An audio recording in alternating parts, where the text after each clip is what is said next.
ശമ്പളം ഇതുവരെയും കിട്ടിയിട്ടില്ല. വളരെ ബുദ്ധിമുട്ടിലാണ്.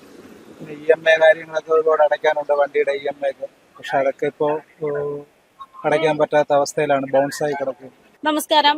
നമ്മൾ ഇന്ന് മലയാളികൾ കണ്ണു തുറന്നത് ഒരു ദുരന്ത വാർത്ത കേട്ടിട്ടാണ്. വാൽപ്പാറയിൽ ഉണ്ടായ അപകടമുണ്ടായത് വിനോദയാത്രയ്ക്ക് പോയവരെ ഉണ്ടായിട്ടുള്ള വാഹനാപകടമാണ് എന്നൊക്കെ നമുക്കറിയാം. അതായത് ഇപ്പോൾ ഇത്തരത്തിലുള്ള വെക്കേഷൻ സമയത്ത് ടൂറിസ്റ്റുകൾ ഒരുപാട് പല സ്ഥലങ്ങളിലും എത്തുന്നുണ്ട്. അപ്പോൾ അവിടെ എത്തുന്ന ആളുകൾക്ക് സുരക്ഷ ഉറപ്പാക്കേണ്ടുന്നത് നമ്മൾ ഓരോരുത്തരുടെയും ഉത്തരവാദിത്തമാണ്. നമ്മളിപ്പോൾ നിൽക്കുന്നത് അത്തരം ഒരു ടൂറിസ്റ്റ് പ്ലേസിലാണ്. അതായത് തലസ്ഥാന നഗരിയിൽ ഏറ്റവും പ്രധാനപ്പെട്ട ടൂറിസ്റ്റ് ഇടങ്ങളിൽ ഒന്നാണ് കോവളം. ആ കോവളത്ത് അവിടെ ലൈഫ് ഗാർഡുകളായിട്ട് പ്രവർത്തിക്കുന്ന ആളുകൾക്ക് ശമ്പളം കൃത്യമായിട്ട് ലഭിക്കുന്നില്ല. അതായത് ഈ വരുന്ന വിനോദസഞ്ചാരികൾക്ക് സുരക്ഷ ഉറപ്പാക്കി ഇത്രയും ശക്തമായ വെയിലിലും മഴയിലും ഒക്കെ ഇങ്ങനെ ഇവിടെ കാത്തു നിൽക്കുന്ന ലൈഫ് ഗാർഡുകൾക്ക് ശമ്പളം കൃത്യമായിട്ട് കിട്ടുന്നില്ല എന്നുള്ള ഒരു വാർത്തയാണ്. ചേട്ടാ, ഈ ശമ്പള പ്രശ്നം അതെങ്ങനെയാണ്?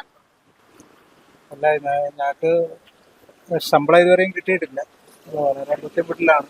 പിന്നെ EMI കാര്യങ്ങളൊക്കെ ഒരുപാട് അടയ്ക്കാനുണ്ട്, വണ്ടിയുടെ EMI ഒക്കെ. പക്ഷെ അതൊക്കെ ഇപ്പോൾ അടയ്ക്കാൻ പറ്റാത്ത അവസ്ഥയിലാണ്, ബൗൺസായി കിടക്കുന്നത്.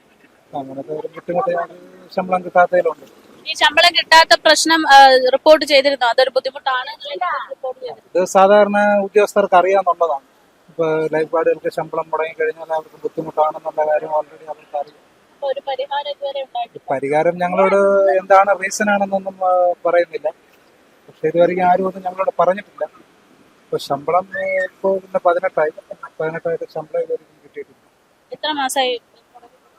അല്ല, അങ്ങനെ ഈ മാസത്തെ ശമ്പളമാണ് ഞങ്ങൾക്ക് കിട്ടാനുള്ളത്. അത് സാധാരണ എങ്ങനെ വഴുകാറുണ്ടോ?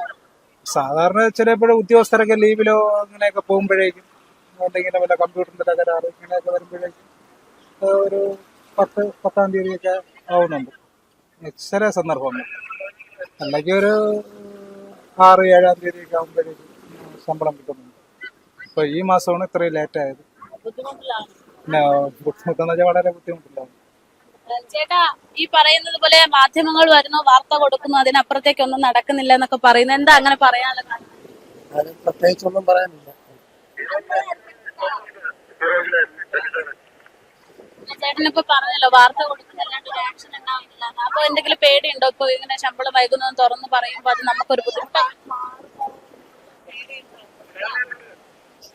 അങ്ങനെ വാർത്ത കൊടുക്കുന്നതിന്റെ ഇതിനെ കുറിച്ച് പിന്നെ വാർത്ത കൊടുക്കുമ്പോ കാര്യങ്ങളെല്ലാം തീരുമാനിക്കേണ്ട ഡിപ്പാർട്ട്മെന്റ് തലത്തിലാണല്ലോ. അപ്പൊ നമുക്ക് സാലറി തരുന്നതും തരാത്തതല്ല അവരാണ് തരേണ്ടതും തരാത്തല്ല. നമുക്കായിട്ടൊന്നും നേരിട്ട് എഴുതിയെടുക്കേണ്ട ഒരു ഇതില്ല. ജോലി ചെയ്തതിന്റെ കൂലി നമ്മുടെ അവകാശമല്ല. അത് കിട്ടണം. നമുക്ക് ജോലി ചെയ്യുന്നതിന്റെ അവകാശം നമുക്കത് അതിന്റെ അർഹമായ വേതനം നമുക്ക് കിട്ടിയേ പറ്റുള്ളൂ. അപ്പൊ ഇപ്പോഴേ അറിയാൻ കഴിഞ്ഞെന്ന് പറഞ്ഞപ്പോ ഇലക്ഷനൊക്കെ വന്നു. ഇലക്ഷൻ ഡ്യൂട്ടിക്കൊക്കെ എല്ലാവരും പോയിരുന്നു. അപ്പൊ അതിന്റെ ഒരു റീസണാണ് അറിയാൻ കഴിഞ്ഞത്. അപ്പൊ ഇലക്ഷൻ ഡ്യൂട്ടിയുടെ സംബന്ധിച്ച് എല്ലാവരും പോയതുകൊണ്ട് ഇതിന്റെ കാര്യത്തിലൊക്കെ ഉള്ള ഒരു സാങ്കേതിക തടസ്സങ്ങൾ ഉണ്ടായി എന്നാണ് അറിയാൻ കഴിഞ്ഞത് ഡിപ്പാർട്ട്മെന്റ്. ഇപ്പൊ കോവളത്തെ ഒരു അവസ്ഥ എന്താണ്? തിരക്കുണ്ടോ സാധാരണഗതിയിലുള്ള? നല്ല തിരക്കാണ് കോവളത്ത്. ഇപ്പൊ നല്ല തിരക്കാണ്. കാരണം വെക്കേഷനും കൂടെയൊക്കെ ആയതുകൊണ്ട് നല്ല തിരക്കാണ്. ഇപ്പൊ സാധാരണ വൈകുന്നേരങ്ങളിലെ ഇട ദിവസങ്ങളിൽ മാത്രമാണ് തിരക്കുകൾ ഉണ്ടാകാറുള്ളത്. പക്ഷെ ഇപ്പോഴ് വെക്കേഷൻ്റെ ഇതായതുകൊണ്ട് നല്ല തിരക്കാണ്. ഇപ്പോൾ ഓരോരുത്തരുടെ തമിഴ്നാട്ടിൽ നിന്നുള്ള ആളുകൾ കൂടുതലും തമിഴ്നാട് വരുന്നുണ്ട്. പിന്നെ നോർത്ത് ഇന്ത്യൻസൊക്കെ ഉണ്ടാകാറുണ്ട്. പിന്നെ ഇടയ്ക്കിടയ്ക്ക് കടല് ചെറുതായിട്ടുള്ള രൂപമാറ്റങ്ങളൊക്കെ ഉണ്ട്. കാറ്റ് വരുമ്പോൾ പെട്ടെന്ന് പ്രകൃതിയിലെ മാറ്റങ്ങളുണ്ടാകും. ചെറിയ ചെറിയ സംഭവങ്ങളൊക്കെ നടക്കാറുണ്ട്. അതൊക്കെ നമ്മുടെ ലൈഫ് ഗാർഡുകൾ നല്ല രീതിയിൽ നോക്കിയെല്ലാം മുന്നോട്ട് കൊണ്ടുപോകും. പറയുന്നത് പോലെ എത്രമാത്രം ദുസ്സഹമാണ് ഈ ഒരു ജോലി? ഒരു കഠിനമാണ്. കാരണം നമ്മൾ നല്ല രീതിയിൽ ശ്രദ്ധിച്ചിരുന്നാൽ മാത്രമേ വരുന്ന ടൂറിസ്റ്റുകളും സേഫായിട്ട് തിരിച്ചു പോകാൻ പറ്റുള്ളൂ അവർക്ക്. കാരണം നമ്മുടെ ശ്രദ്ധക്കുറവോ എന്തെങ്കിലും ഉണ്ടായിക്കഴിഞ്ഞാൽ അവർക്ക് അപകടം സംഭവിക്കും. കാരണം ഇവിടുത്തെ കടലെന്ന് പറഞ്ഞാൽ നല്ല കുഴിക്കടലാണ്. മിക്കവർക്കും നീന്താൻ അറിയില്ല. വന്നിറങ്ങി അങ്ങ് പോകുമ്പോഴേക്കും അങ്ങ് താഴ്ന്നു പോകും. പിന്നെ ആൾക്കൂട്ടത്തിൽ നല്ല തിരക്കുള്ള സമയങ്ങളിൽ അതൊരു വളരെ ബുദ്ധിമുട്ടാണ്. കാരണം നമ്മൾ അത്രയ്ക്കും കെയറായിട്ട് അവരെ ശ്രദ്ധിച്ചില്ലെങ്കിൽ അവർക്ക് അപകടം, മരണം വരെ സംഭവിക്കാം. അപ്പം അങ്ങനത്തെ ഒരുപാട് ബുദ്ധിമുട്ടുകളുടെ കാര്യമുണ്ട്. പിന്നെ ഇപ്പോഴെന്ന് വെച്ചാൽ ചൂട് കഠിനമാണ്. അപ്പോൾ പുറത്തിറങ്ങി നിന്നൊക്കെ ജോലി ചെയ്യേണ്ട അവസ്ഥയാണ്. ഈ ഒരു കുടയുള്ളൂ. അപ്പോൾ ചൂട് ഭയങ്കരമായിട്ട് ചൂട് അനുഭവപ്പെടുന്നുണ്ട് നല്ല രീതിയിൽ. എന്തായാലും ശമ്പളം എത്രയും പെട്ടെന്ന് കിട്ടണം എന്നുള്ളതാണ് ആവശ്യം. നമുക്ക് എത്രയും വേഗം ശമ്പളം കിട്ടിയാൽ നമ്മുടെ ആവശ്യങ്ങൾ നിറവേറും. അല്ലാതെ പിന്നെ നമുക്ക് വേറെ വഴിയില്ല. പിന്നെ കടം വാങ്ങിക്കുന്നതിനൊക്കെ ഒരു പരിധിയുണ്ട്. ഈ കടം വാങ്ങിച്ച് തിരിച്ചു കൊടുത്താലല്ലേ ഞങ്ങൾക്ക് വീണ്ടും പല ആൾക്കാരും ലോണ് കാര്യങ്ങൾ വണ്ടിയൊക്കെ ദൂരം നിന്ന് വരുന്ന ആൾക്കാർക്ക് ഇപ്പോൾ കടയിലൊക്കെ കടയിൽ നിന്നൊക്കെയാണ് ആഹാരങ്ങൾ കഴിക്കുന്നത്. അപ്പോൾ അതിൻ്റെയൊക്കെ കടക്കാരും പൈസ ചോദിക്കുന്നുണ്ട്. നിങ്ങളെന്താ പൈസ ആഹാരം കഴിച്ചിട്ട് പൈസ തരാത്തത്? അങ്ങനത്തെ ബുദ്ധിമുട്ടുകളൊക്കെ നമുക്ക് സാലറി കറക്റ്റ് ഇവിടെ നിന്ന് കിട്ടിയിരുന്നെങ്കിൽ അതൊക്കെ നമുക്ക് പരിഹരിച്ച് മുന്നോട്ട് പോവുകയാണ്. പിന്നെ EMI വിഷയങ്ങളൊക്കെയാണ്. ബൗൺസ് ആയി കഴിഞ്ഞാൽ പിന്നെ വളരെ ബുദ്ധിമുട്ടാണ്. ഒരു ലോൺ ബൗൺസ് ആയി കഴിഞ്ഞാൽ ഉണ്ടാവുന്ന ഒരു ബുദ്ധിമുട്ട് എന്നൊക്കെ അറിയാം. പിന്നെ അത് ഇരട്ടി ചാർജ്, പിന്നെ ഉള്ള പ്രശ്നങ്ങൾ ഇങ്ങനെയൊക്കെ ഉണ്ട്.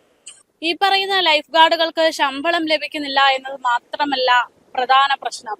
ഇവിടെ ഒരു വിശ്രമം വേണം, അല്ലെങ്കിൽ ഒരു 10 സെക്കൻഡ് റെസ്റ്റ് എടുക്കണം എന്ന് തോന്നിക്കഴിഞ്ഞാൽ പോലും ഒന്ന് കയറി നിൽക്കാൻ ഒരു സ്ഥലമില്ല എന്നുള്ള ഒരു പ്രശ്നം കൂടെ അവർക്കുണ്ട്. അത്തരത്തിലുള്ള പ്രശ്നങ്ങൾക്ക് പരിഹാരം സർക്കാരിന്റെ ഭാഗത്തു നിന്ന് ഇല്ലാത്തത് കൊണ്ട് തന്നെ അവർ സ്വന്തം കെട്ടിയിട്ടുള്ള ഒരു കൂടാരം, അല്ലെങ്കിൽ 4 ഷീറ്റ് കൊണ്ട് മറച്ച ഒരു കൂടാരമാണ് ആ കാണുന്നത്.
ഈ ശമ്പളം ലഭിക്കുന്നില്ല എന്നുള്ള പ്രശ്നം, ഈ പറയുന്നത് പോലെ ഒരു റെസ്റ്റ് ചെയ്യാനുള്ള ഒരു സ്ഥലമില്ല എന്ന് പറയുന്ന പ്രശ്നം, ഒരുപാട് പ്രശ്നങ്ങൾ ഇത്തരത്തിൽ ഈ കോവളം ബീച്ചുമായി ബന്ധപ്പെട്ടൊക്കെ നിൽക്കുന്നുണ്ട്. പക്ഷേ ഏറ്റവും വലിയ ഒരു സത്യാവസ്ഥ എന്ന് പറയുന്നത് പ്രശ്നങ്ങളും പരാതികളും അവർക്കുണ്ട് എങ്കിലും അത് തുറന്നു പറയാൻ പോലും പേടിയാണ് പലർക്കും എന്നുള്ളതാണ് വസ്തുത.